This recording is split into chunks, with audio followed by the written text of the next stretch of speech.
Hi guys, it's Allie with Allie Answers. Thank you so much for joining me. If this is your first time watching one of my videos, welcome. And if you're a regular subscriber or watcher, I appreciate you so much. Thank you. The algorithm is tricky, but if you give me a thumbs up or comment down below, more people will see this video and we can do more good.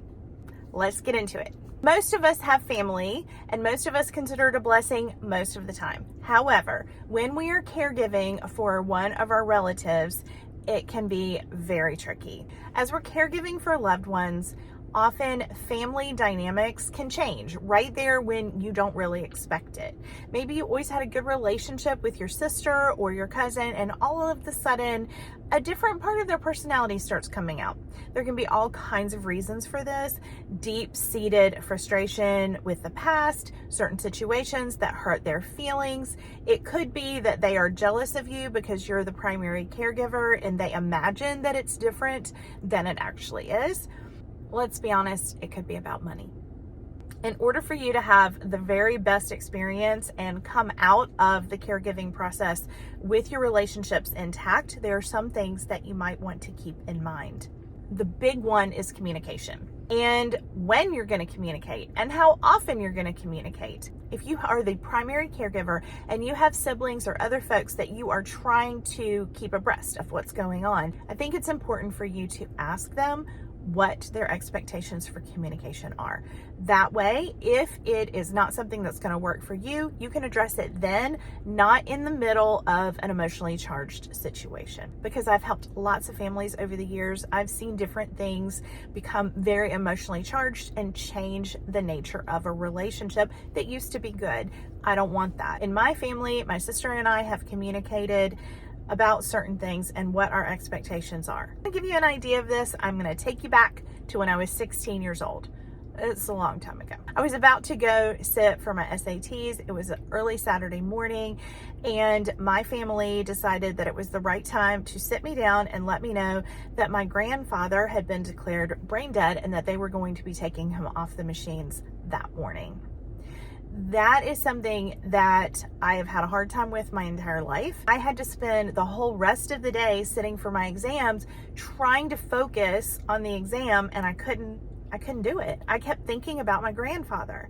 And the truth of it, and my sister and I have discussed this, is nothing would have changed for me as far as what I was going to experience or anything if they had waited. I wish they had waited until after my testing. My sister and I have had conversations about the fact that certain information for us can wait. For example, God forbid we get notice that one of our loved ones has passed away. She and I have agreed we're not calling each other at 1 a.m. or 3 a.m. and waking the other person up. That person is still going to have passed away when the other person wakes up. It's not going to change anything. She and I have discussed this so that when and if these things happen, I am communicating in a way that she appreciates, and she's communicating in a way that I appreciate. Your family may be different. You may have a different expectation. You may want to know, even if it's the middle of the night, even if you're 3,000 miles away and there's not a thing that you can do about it, but you want to know. Now, here's the thing. I have seen lack of communication over this issue cause huge rifts in families, because people will say, oh, my sister should have called me. I wanted to know. I should have been woken up in the middle of the night. Or why in the world did she call me and wake me up in the middle of the night? There was no reason to do that. My whole family was in an uproar. We all were upset. We didn't get enough sleep. Then we had to get in the car and travel and help make funeral plans, sleep deprived. Okay, that could have all been avoided. Make sure that you are communicating with your closest loved ones on what's expected. When do you call? When do you email? When do you text? What is the line? As much as possible, try to honor the wishes of your loved ones. Now, that being said, obviously, if you're the primary caregiver and you are doing the very best you can, for example, you are falling apart and you need your sister and then I feel like your sister's going to understand that you call her in the middle of the night, even if that is against the decisions that you guys have made. During stressful times, we tend to assume the worst about the person. It is a natural human thing to assume the worst and to assume that they were trying to aggravate us or trying to leave us out instead of trying to be considerate.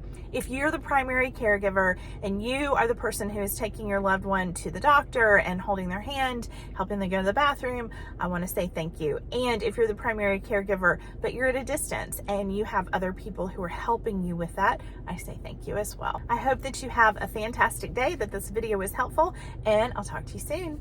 Bye-bye.